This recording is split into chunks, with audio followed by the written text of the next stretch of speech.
Hey, how's it going? Welcome back to my channel. My name is Gabby, and today I'm going to be filming my 70K Q&A.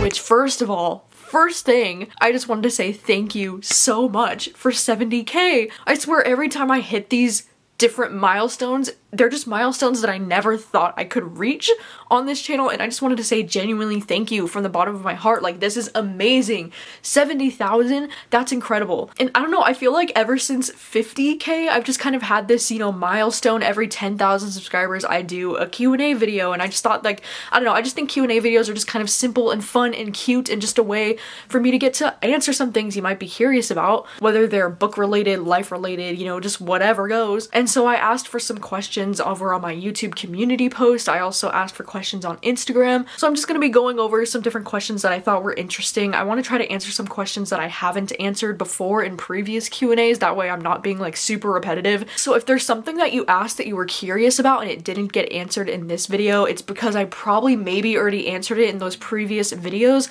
So I'll have the 50K and the 60K Q&As linked down below if you're interested in just knowing some more things that didn't get answered in this video. But thank you so much, by the way, to everybody who sent in questions. There are some questions, I was like looking through some of them, and some of them were really interesting and really cool questions, so like I appreciate it, and I just appreciate all of you being here so much. Like, seriously, it means the world to me. Thank you so much for your support, and thank you for, hanging out. So I figured we would just jump right in and start with some of the questions. I think I'm gonna be starting with some of the ones on YouTube. So the very first question says, what genre would you like to try to get into that you haven't dove into yet? And to be honest, I feel like this year I want to try and get into more sci-fi books, just because I was talking about this at the end of my last year, like my favorites video, how I was saying Project Hail Mary ended up being my #1 favorite book of last year, and I feel like that was a sign to me that I need to be reading more sci-fi. And so I feel like this year I'm gonna try to push myself to read more sci-fi, or at least more than I do, because I do read sci-fi every now and then. Like Ready Player One is a favorite of mine. I have read sci-fi in the past. It's always one of my least read genres at the end of the year when I do my tallies,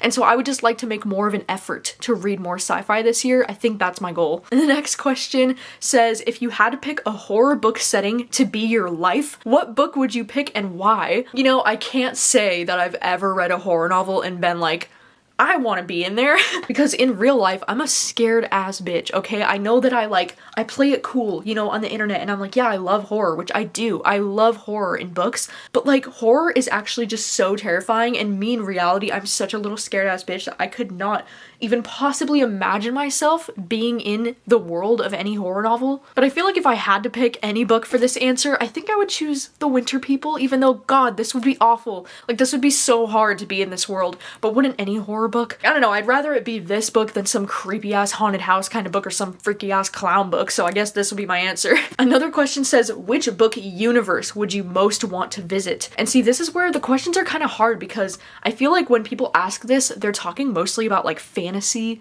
book worlds that don't actually exist. But I feel like if I just had to get dropped into a book universe, I would love to be in a universe where Evelyn Hugo is a real Hollywood icon. That would just be so much fun, and especially because I'm a huge film lover, like I would have loved to watch all of Evelyn Hugo's, backlist movies from the freaking 60s or whatever. I would have been so down, so I would have definitely loved to be in this universe. Or, I said this in one of my last Q&As, I think, but Red, White, and Royal Blue, like, yeah, I would have loved to be in this universe where there's a female president, and to be in this universe where the first son is with a prince. That is just a world that I want to be in, I think it might be in our future, but it's a world that I would like to be in now. Ooh, one of the questions that I got that's from Natalie that I thought was kind of a fun question. She asked, what other projects would you be interested in getting into, or could you be creating more merch? I don't know, as far as like merch plans go, the only merch plans I have for this year are for the readathons that Olivia and I will be hosting together for the rest of the year, like, Summerween. We already have the merch designed for Summerween. It's all ready to go, and I'm just so excited. Like, it's gonna be so cute and so beautiful, and I'm just, oh my god, I can't wait for all the different merch for the readathons that we're going to be doing. But as far as doing other merch, like, I don't know, I've definitely considered doing merch for the book troop, so I guess you would have to let me know if that's something that you would want to see. I can just never decide exactly how I want it to look, so I feel like that's why I haven't done it yet. And then as far as like other projects that I'm working on this year, me and my sister are currently in the process of starting a movie podcast, which is just gonna be so much fun. We have like the title, like my sister created a logo, like everything's ready to go. We just have to get some, you know, last minute things figured out, but I'm really excited to be starting that with my sister this year. I think that feels like something that's been like a long time coming for me, you know, because I've wanted some kind of outlet to be able to talk about movies and TV shows, because I love movies and TV shows just as much as I love books. But this channel has always been so book focused, and I feel like there was never a place for me to talk about movies on this channel the way that I can talk about books. So I feel like this podcast with my sister is just gonna be like the best thing ever, because I'll be able to like gush and fangirl over movie stuff just in a different format, you know? So it'll just be in a podcast format, and it'll be with my sister, so it'll be super fun. And then I'll still have, you know, this YouTube channel to talk about books. It'll be like a great way for me to have all of my hobbies in different places. I got a couple questions asking like what was my favorite book when I was a kid, or did I read a lot as a kid? And I did read quite a bit as a kid, and I was really into, you know, no surprises here, but I was really into like creepy kind of books when I was a kid, you know, because I read a lot of Goosebumps when I was a kid growing up by R.L. Stine. I read a lot of these books called A to Z Mysteries, and the series of Unfortunate Events were all some of my favorite books growing up. And when I was like a really little kid, like I read like Junie B. Jones, you know, like all the OGs that all the little kids read, like Nancy Drew. I feel like those books really got me into like thrillers at a young age.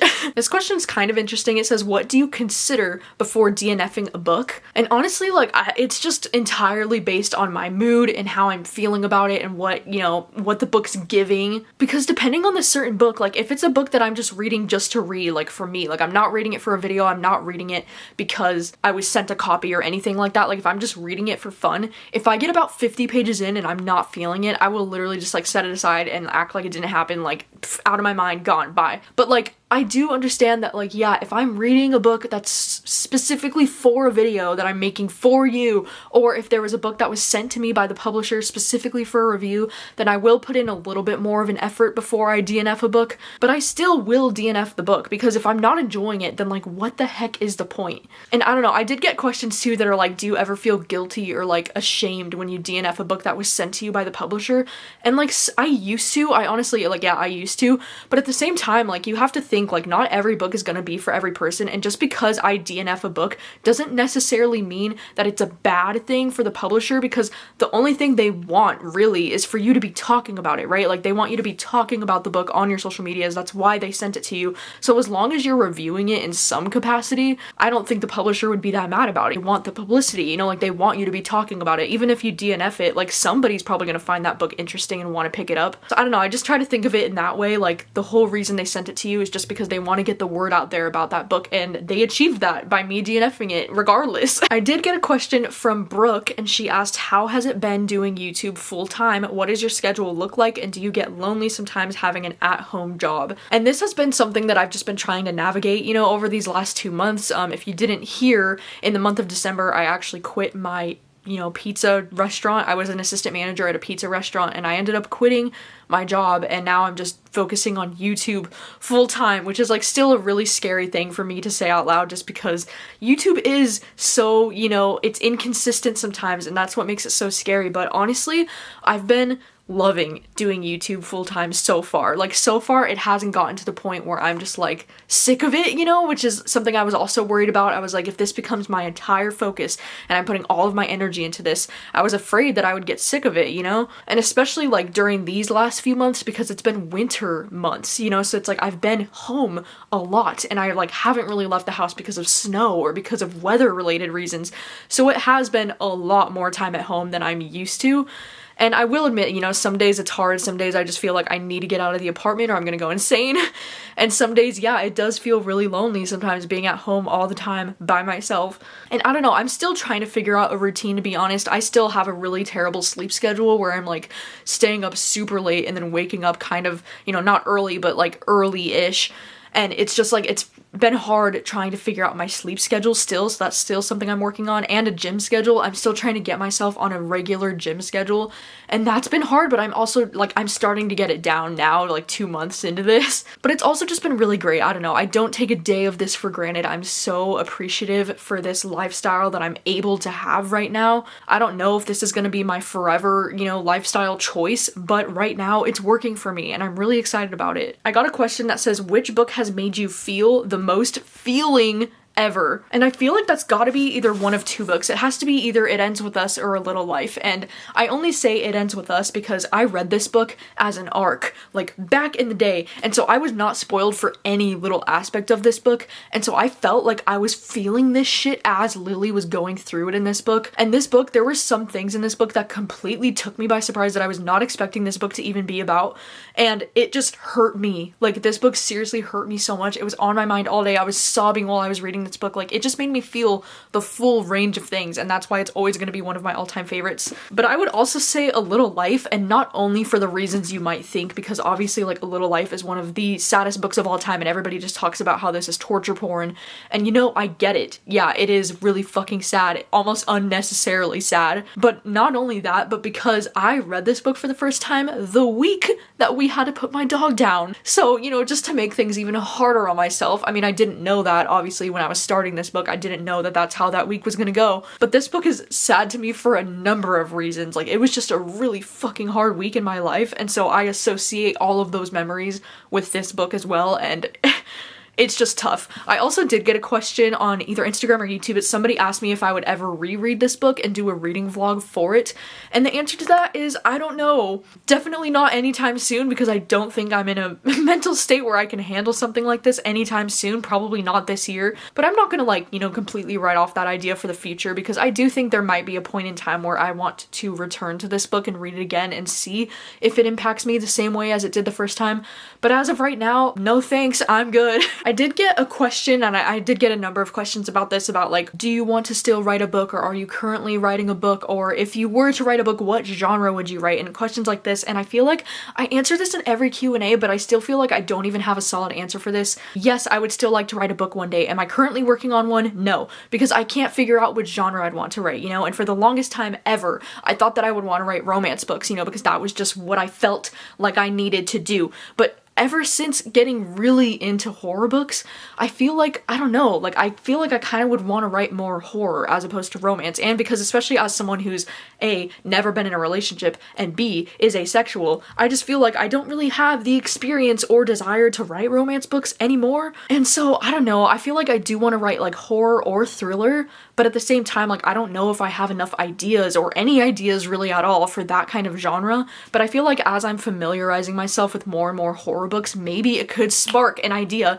You know, I actually did write this, like, horror short story when I was a kid. I remember it, and it was about this, like, it was some morbid shit, okay? It was, like, about this dead woman's body being stuffed into this mattress, and the couple didn't know. They were sleeping on this bed, and they didn't know that this woman was, like, in the mattress, and she was, like, dead. And then the woman, like, burst her hand through the mattress and, like, grabbed the guy's throat. Like, I specifically remember writing this shit, and I scared myself, because I remember when I was writing this short story when I was a kid, I was, like, scared to be laying in the dark thinking about my story with her freaking mattress. Yeah, I had a wild imagination as a kid, but I have, like, in the past as a child, I've written some horror, so I know that it's somewhere there within me. I just need to figure out if that's something I really want to do and commit myself to, because as of right now, it's like, yeah, I do have more free time, so realistically, I could start thinking about writing a book, but I don't know, I feel like right now at this exact moment in time, I don't have that desire right now, but that's not to say that it could come on, like, later this year or, like, next year, I don't know.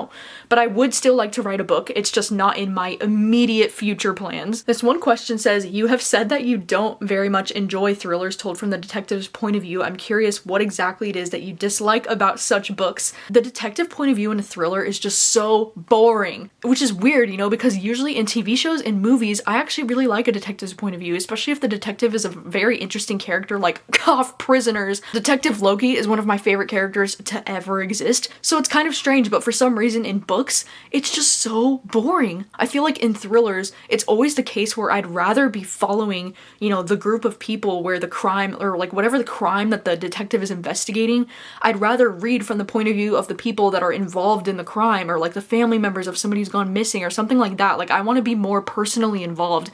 I hate the like sterile boringness of like a detective just like piecing together things. It's just so boring for me. Like, I don't know. I got a ton of questions asking about like, you know, what was it like when you first started off on YouTube? Was it easy for you to like learn how to talk to a camera? Or what advice do you have for people just starting off on booktube? And I will let you know that I did do an hour-long dedicated video to this subject over on my Patreon.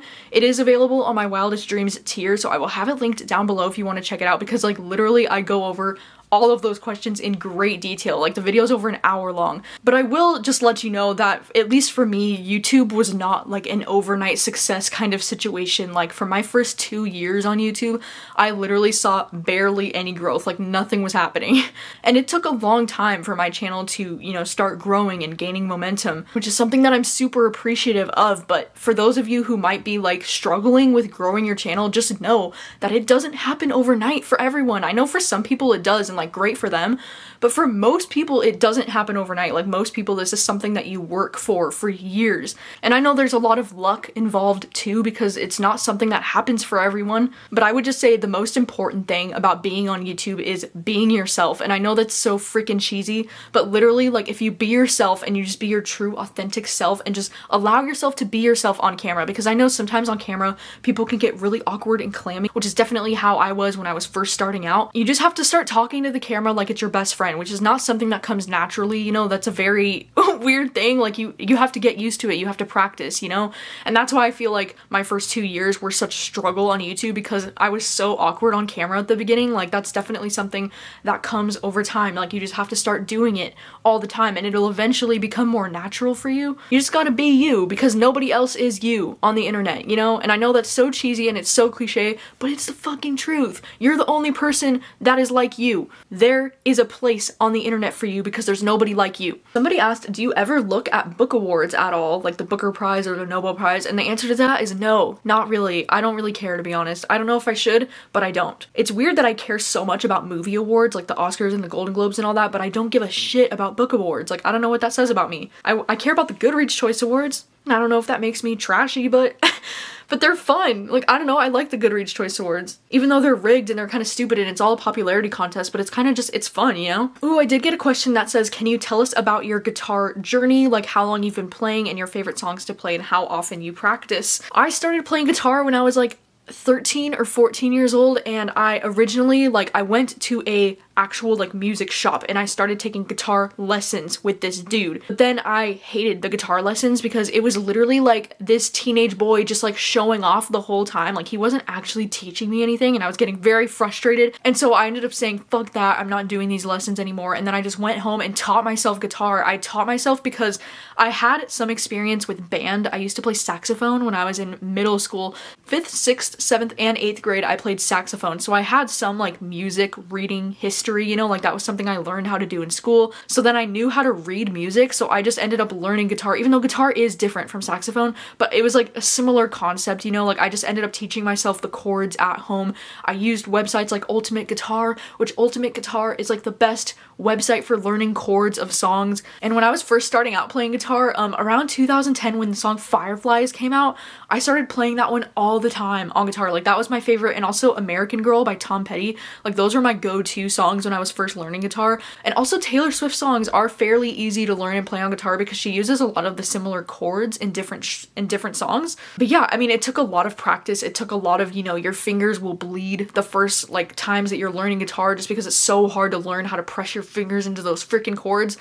But nowadays, like, I don't really need to practice anymore. I can just pick it up and just play it whenever I want to. But definitely that first like year or two starting out of learning, I would play all the time, like probably every single day. Ooh, my friend Nakia, she asked, do you think you'd ever live anywhere else besides Washington? And if so, where? I do get this question too a lot where like people ask if I would ever move back to California, because if you didn't know, I'm originally from California. I lived there for the first 20 years of my life, and then I moved to Washington with my family when I was 20. And I don't know, to be honest, because I really love Washington. I could see myself living in different states for sure, but I don't know if I'd ever want to, you know, because like I'm definitely a person where like wherever my family is, that's where I will be because I'm very close to my sister and my parents, and like so wherever they're at, that's most likely where I'm gonna be. But I've also definitely considered, you know, doing something crazy where I just like move to New York by myself for like a month or 3 months or something like that, just to see, you know, or a year. Like I've always loved the idea of moving somewhere for like a year and then moving back home to like where I'm at, but I don't know if that's like realistic or not for me because I'm such a highly anxious person, and without my family, like I don't function like a normal human. So I feel like I would be way too anxious and I would immediately regret it and want to come home if I ever did something crazy like that. But I don't know. I mean, God, I've never even taken a vacation by myself or taken a trip by myself. So I don't know what makes me think I could just like get up and move to a different state by myself. Like that is not gonna happen for me. But I do think in the year of 2022, I'm trying to get more comfortable with doing things on my own. And I have a whole list of things that I want to achieve this year with like doing things on my own. And one of those things would be to take a trip on my own. Like, I don't know if I'm quite there yet, to be honest. But I mean, hopefully by the end of this year, maybe I can do something like that. I don't know. I did get another question that says, maybe you can give us smaller YouTube channels some tricks or tips that got your videos going when you first started, or maybe what editing program you use or how you edit your videos. And I know I sound like I'm repeating myself again, but I did go over all of these things in this Patreon video that I did. I use the program Sony Vegas for video editing. It's the program that I've always used since I was a teenager, and it's probably honestly like not the best, but it's just what I'm familiar with and it's what I like using. So Sony Vegas is my go-to editing software. It's what I edit all of my videos on. Ruby asked, which Taylor's version do you think will be coming out next? And I just have this feeling in my gut that it's going to be 1989. I feel like she's been hinting at it for so long. I know it's probably either 1989 or Speak Now, but I feel like 1989 is coming this summer and I'm so excited. Like, holy shit. I also got asked quite a bit if I had any like dream collabs, not just with other booktubers, but with other YouTubers in general. And I don't know, to be honest, I've never really thought about that because it's so rare that you see collabs with booktubers with like regular YouTube channels. But I guess if I had to say a dream collab would be Hannah Lee Duggan. She's like this van life channel and she's kind of like a lifestyle channel that I've just gotten into her within like the last year. I love her videos so freaking much. And so if there was any way for us to collaborate in any way, shape, or form, I would just be like, yes, I'm down. I freaking love her videos and I love her. And she's like my age too.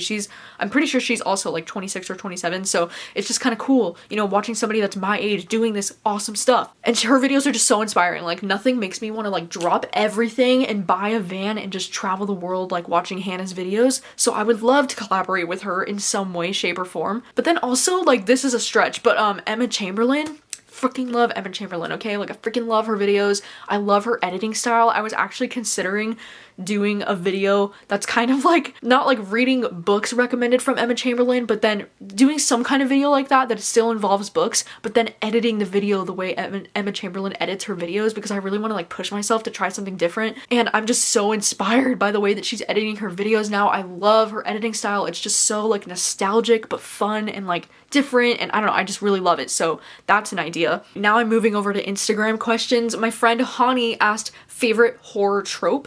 And to be honest, I think my favorite horror trope is just like psychological horror. I just love any horror where you're kind of like questioning what's real. She also asked what's my favorite nail color. And to be honest, I'm kind of basic. I kind of like black or just white nails. Like those are kind of my two favorite colors. But lately I've just been painting my nails like a lot of different shades of blue recently, because blue is one of my favorite colors too. So I'm not really picky when it comes to nail colors. The only thing I don't really like on me is pink for some reason, because my skin has such like pink tones that it just like completely washes me out. I look really weird with pink nail polish for some reason. Ooh, somebody asked, what's the last book that I bought? I recently just bought this book called Cursed Bunny, and I'm really excited about it. And I bought it because I'm planning on doing this like secret TBR for the first week of March, and I'm gonna be working on it like towards the end of February. Oh my god, I'm so excited about it. Like I just had this really interesting idea And so I'm gonna be reading this book for that video, so I just bought it and I'm so excited. Isn't this cover just so cool? I've never even heard of it before I decided to do this video idea that I have. And so yeah, I'm really excited for this. Ooh, somebody asked, I know you're a fan of The Troop. How would you rank Nick Cutter's other books? Only read The Troop and The Deep. I know he has one other one I think called Little Heaven, and I'm not totally sure if he has any others, but these are the only ones that I've read from him so far. I do also know that he wrote the book Saturday Night Ghost Club, but he uses a different pen name, or maybe Nick Cutter is the pen name and that book has his real name. I don't know, but I have read that one as well. And I mean, obviously The Troop is like god tier. It's my favorite by him, but I was a pretty big fan of The Deep. Somebody asked, do you consider yourself a reread or rewatch kind of person? And yes, absolutely. I'm more of a rewatcher than I am a rereader. I usually do. I talk about this before, how I set aside some time for myself at the end of the year in like the last 2 weeks of December to just reread some of my favorite books. And honestly, rereading one of my favorite books is like my favorite way to get out of a reading slump. Like that's usually the thing that helps me the most whenever I feel like I'm not really enjoying any of the books that I'm picking up. But I'm definitely more of a rewatcher. I'm the kind of person that will rewatch something over and over and over again because it's just so comforting to me and I can't figure out why. Even like the most random shit that's like not comforting at all. Like the movie Prisoners is one of my most rewatched movies of all time, and I don't know how to explain that to you, but I love Detective Loki's character. I think that's really why at the end of the day I love Detective Loki's character. There was a time when I was in my first year of college where I watched Prisoners on a daily fucking basis, and I'm not kidding. I would just have it on in the background while I'm like doing my homework or something. It's just so comforting to me, and I don't know why, because that is not a comforting movie.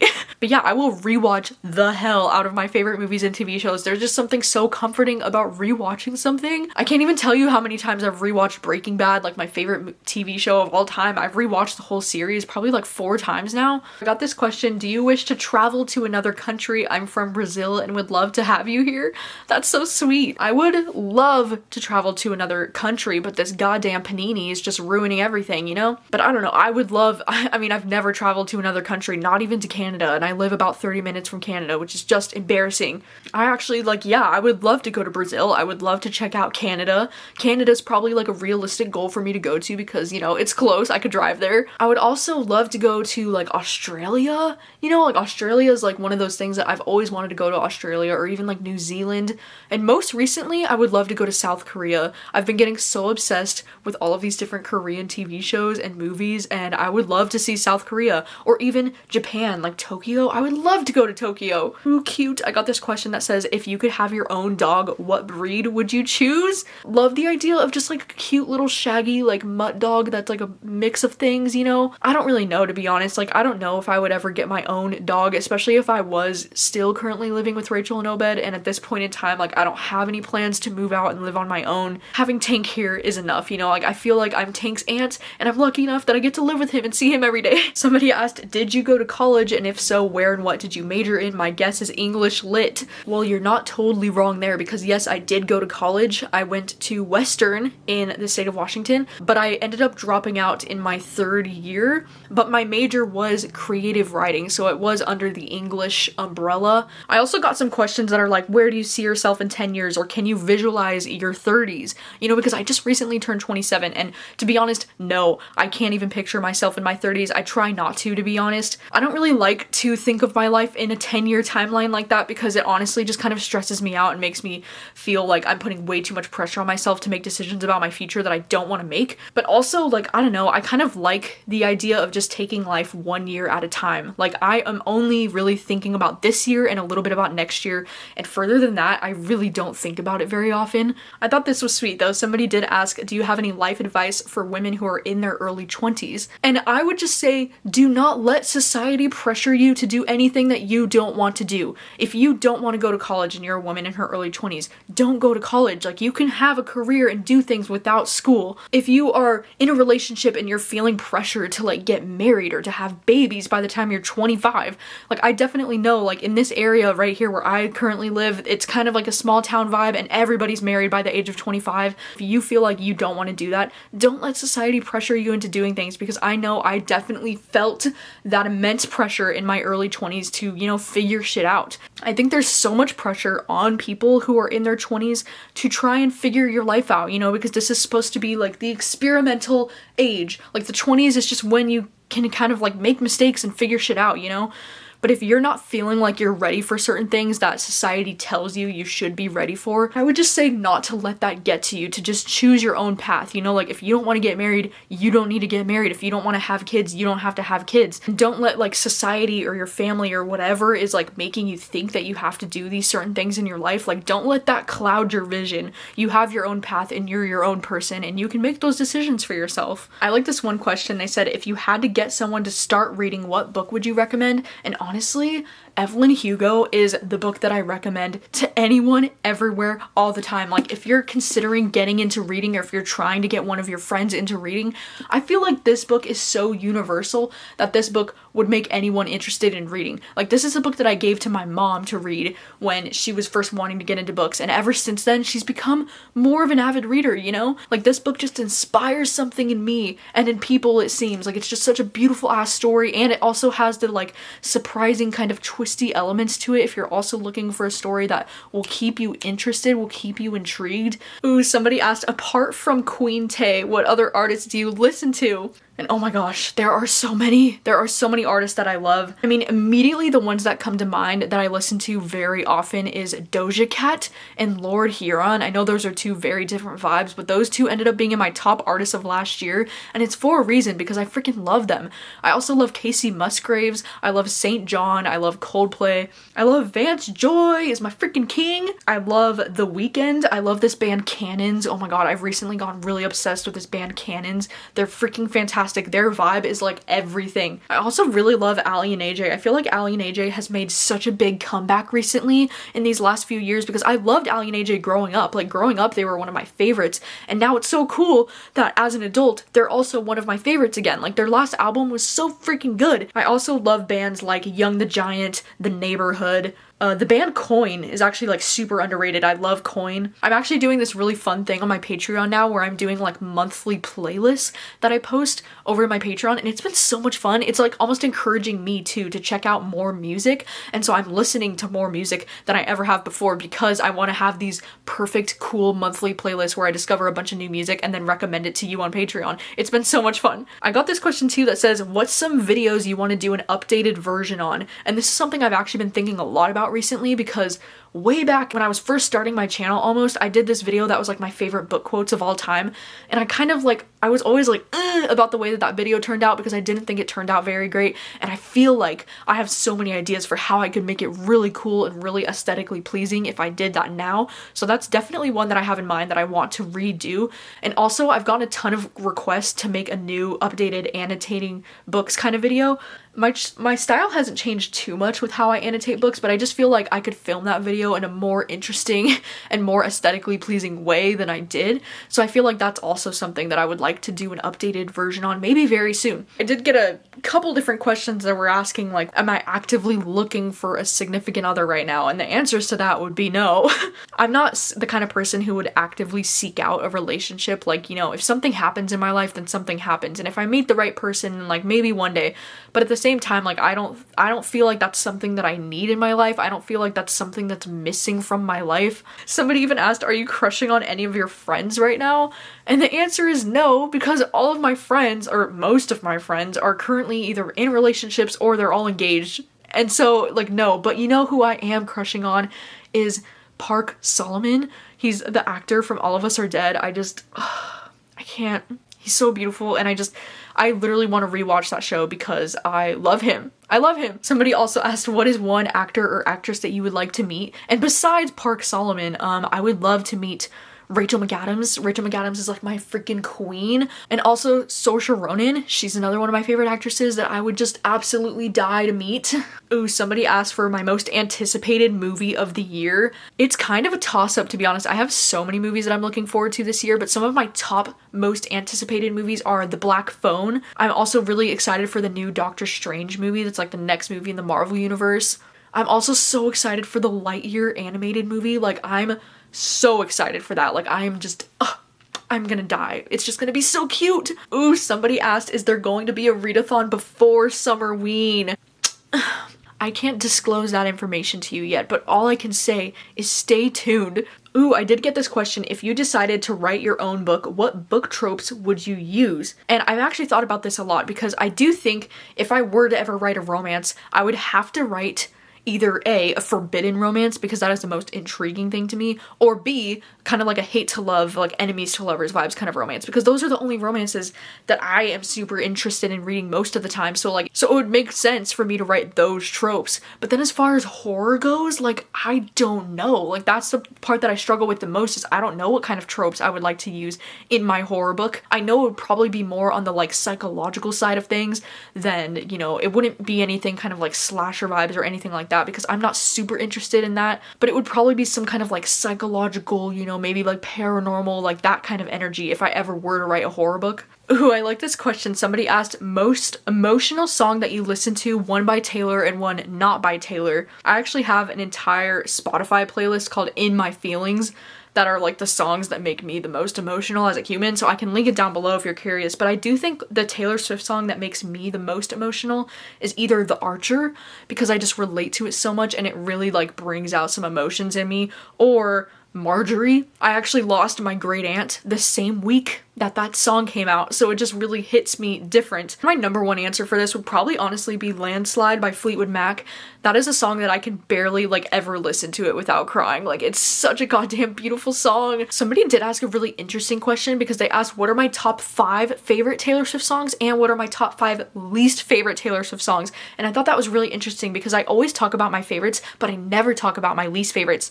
Okay, it's so hard to just like straight up pick a top 5 favorites, because like that is so impossible for me. And also the All Too Well 10-minute version is probably in my top 5 now, because I listen to that song like every single fucking day. Probably All Too Well 10-minute version, probably Cornelia Street, The Archer, This Is Me Trying, and New Romantics.